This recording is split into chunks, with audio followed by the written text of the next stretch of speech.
قال اللہ تعالیٰ عز و جل کل سیروا فی الارض فانظروا کیف کان عاقبۃ الذین من قبل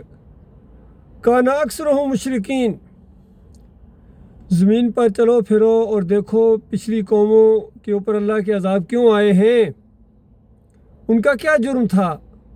اور پھر مالک خود وضاحت فرماتا ہے کہ ان کا جرم یہ تھا کان اکثرهم مشرکین، اکثریت مشرک بن گئی تھی۔ کہیں مالک فرماتا ہے کہ اکثریت عقل سے کام نہیں لیتی ہے، کہیں مالک فرماتا ہے کہ یہ زمین پر چلنے پھرنے والوں کی اکثریت کا اگر آپ نے ساتھ دیا یا ان کے پیچھے چلے تو پھر تم انہی کی طرح مشرک بن جاؤ گے۔ لہذا بھیڑ چال کو نہیں دیکھنا ہے، لیکن انسانوں کی بدبختی یہی رہی ہے، انسانیت کی تاریخ نے یہی جرم کیا ہے کہ بھیڑ چال کو دیکھا ہے، اکثریت کو دیکھا ہے، حق اور باطل کے اندر تمیز نہیں انہوں نے کی ہے۔ پہلی قوم جو مشرک قوم اس زمین کے اوپر برپا ہوئی، جن کے اندر نوح علیہ السلام کو رسول بنا کر بھیجا اللہ تعالیٰ نے،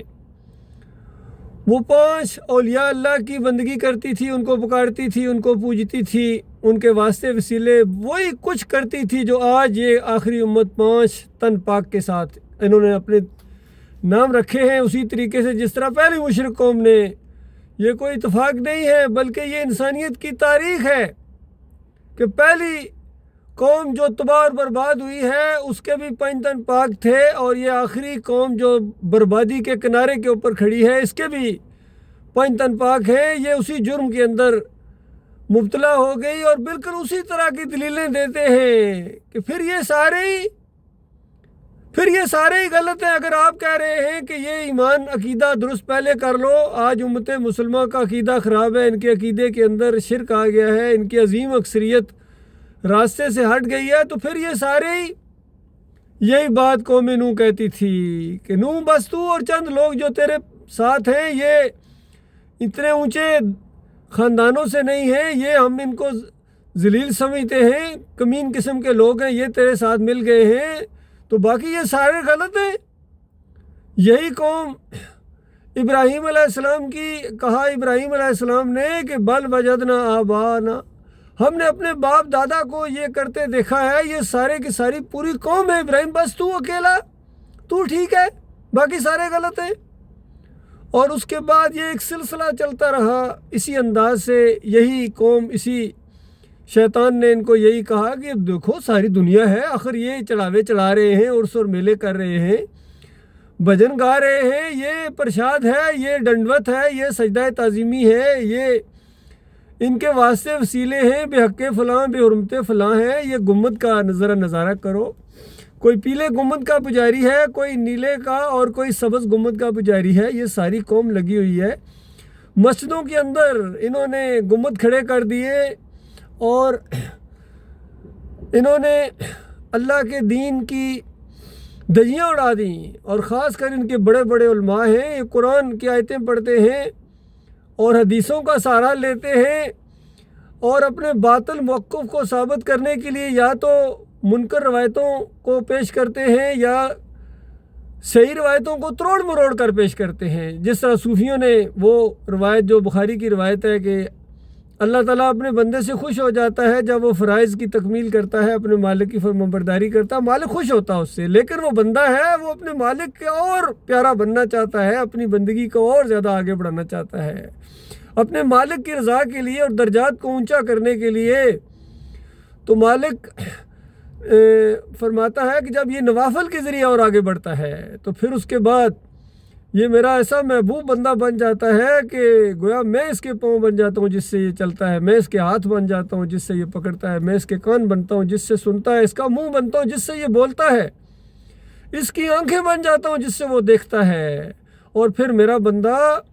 جو میرے سے مانگتا ہے میں اس کو دیتا ہوں۔ تو اندازہ لگائیے یہ روایت اس کا کیا مطلب ہے۔ اس کا مطلب یہ ہے کہ مومن بندہ اللہ کا پوری طرح مطیع اور فرما بردار بن جاتا ہے، اس کے قدم اللہ کی نافرمانی نہیں کرتے، اس کے ہاتھ اللہ کی نافرمانی نہیں کرتے، اس کے کان اللہ کی نافرمانی کی باتیں نہیں سنتے ہیں، گانا بجانا نہیں سنتے ہیں، پھر اچھا ہی نہیں لگتا ہے، اس کی آنکھیں نظارے نہیں دیکھتی ہیں، پھر جو اللہ نے جن کو حرام کیا ہو بد نظری بد نگاہی سے یہ بچتا ہے،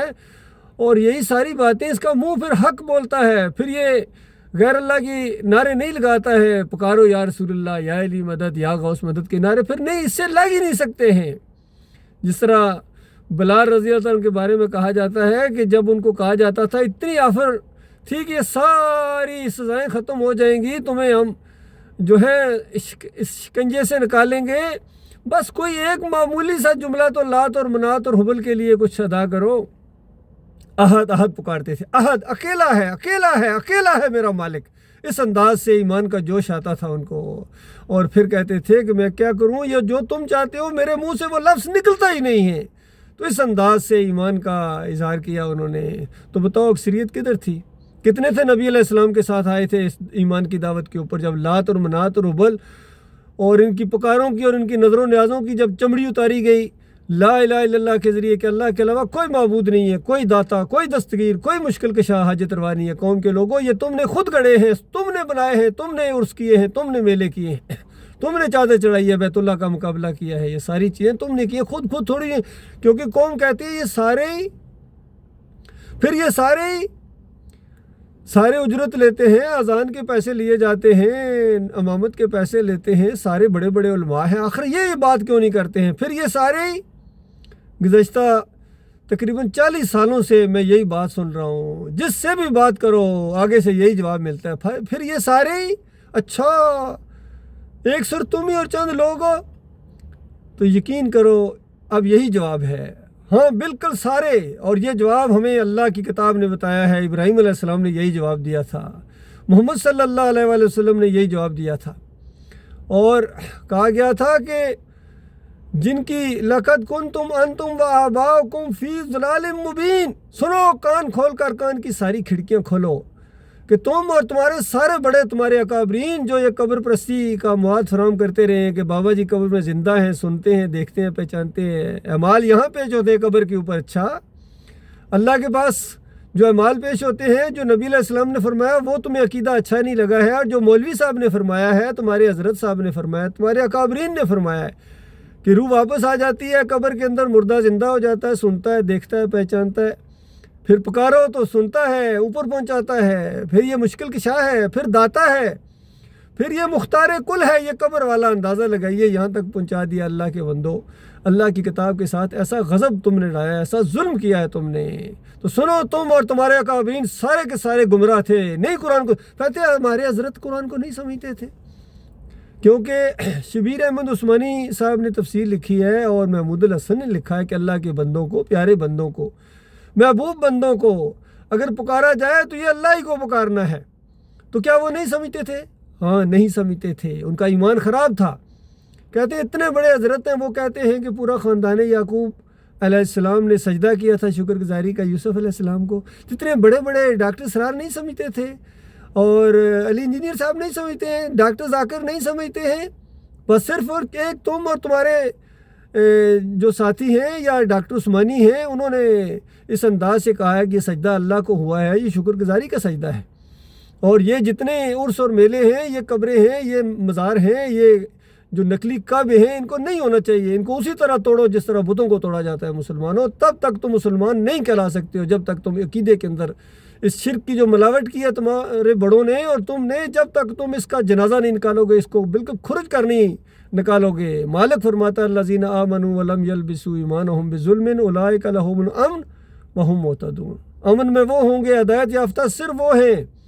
جو اپنے عقیدے کے اندر ذرہ برابر ظلم کی ملاوٹ نہ کرے۔ تو اللہ کے بندو، یہ ہر طرف ایک قدم میں ایک طوفان مچایا ہوا ہے انہوں نے اللہ کے ساتھ شریک ٹھہرانے کا، اور پھر کہتے ہیں کہ ہم عمرہ کر کے آئے ہیں۔ اچھا ہاں، حاجی صاحب ہیں، ہر سال حج کرتے ہیں، اور یہ کتنے مدرسوں کے تو یہ بانی ہیں، اور کتنی یہ جماعتیں ہیں ان کے یہ بانی سمجھے جاتے ہیں، یہ اتنے بڑے بڑے علماء ہیں، یہ سارے ہی بالکل سارے، انکم وما تعبدون من دون اللہ حسب جہنم انتم لہا واردون، سنو